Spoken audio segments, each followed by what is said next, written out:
చూసింది. తనకి ఏదో గుర్తొచ్చినట్టుగా ఉంది. తన పాత జ్ఞాపకాలు కొద్దిగా గుర్తొస్తున్నాయి. చివరకు తనకి అర్థమైంది అక్కడ ఉన్నది క్రిస్టి దేహమే అని. తను బ్రతికి లేదు, అలా అని చావనూ లేదు. తను హాలోయింగ్లో భాగమైపోయింది. కానీ క్రిస్టి చర్చిలో ఉన్న మెట్ల గుండా వెళ్ళింది. అలా వెళ్తుండగా భయంకరమైన శబ్దాలు వినిపిస్తున్నాయి. అయినా కూడా క్రిస్టి భయపడలేదు. తను చీకటిని అంగీకరించింది. ఆ మెట్లు ఎక్కగానే గ్రామం మొత్తం కనబడింది. ఆ గ్రామం కింద ఒక గది ఉంది. ఆ గ్రామం ఇప్పుడు రక్తం మరియు రాళ్లతో కలిసి పెరిగినట్టుంది. కింద ఉన్న ఆ గదిలోకి వెళ్ళగానే లోపల ఒక పెద్ద భారీ ఆకారం మనుషుల నరాలతో నిండి ఉంది. అది గాలిలో వేలాడుతోంది. ఆ భారీ ఆకారం నుంచి శబ్దాలు వినిపిస్తున్నాయి. లిడియా, గ్రామస్తులు, అంతేకాకుండా క్రిస్టి గొంతు కూడా అందులో నుంచి అరుస్తోంది. నీవు ఇంకా మనిషి కాదు, నీవు మా ప్రతిధ్వనివి. నీ పేరు మరిచినప్పుడు నీవు మా గొంతవుతావు అనే శబ్దాలు వస్తున్నాయి. ఇక్కడ ఇంకొకరు ఉన్నారు.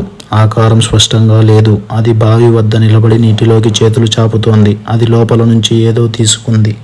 సరిగా క్రిస్టి వెనుకకు తిరిగింది. హాలోయింగ్ గట్టిగా అరిచింది. ఎందుకంటే క్రిస్టికి తన గతం గుర్తొచ్చింది. అలా గుర్తు రావడం అంటే హాలోయింగ్కి ఎదురు రావడం అన్నట్టు. క్రిస్టి తన చేతిలో అగ్ని తీసుకుని అడవిలోకి వెళ్తోంది. దారిలో నల్లటి చెట్టు ఆకారంలో మంట వచ్చింది. అప్పటి వరకు మౌనంగా ఉన్న గ్రామస్తులు క్రిస్టికి అడ్డుగా నిలిచారు. వారందరినీ దాటుకుని వెళ్తోంది క్రిస్టి.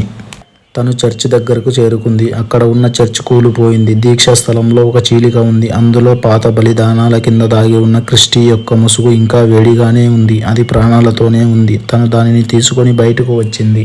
హాలోయింగ్కి శాశ్వతమైన చావు ఇంకా రాలేదు. దానిని ఎదిరించి బయటపడ్డదాన్ని నేను ఒక్కదాన్నే అని క్రిస్టి తనలో తానే అనుకుంది. నుండి ఇక్కడికి వచ్చే వారికి నేను రక్షకురాలిగా ఉంటాను. నా చెల్లికి జరిగినట్టుగా ఇంకెవరికీ జరగనివ్వను అని క్రిస్టి అక్కడే ఉండిపోయింది.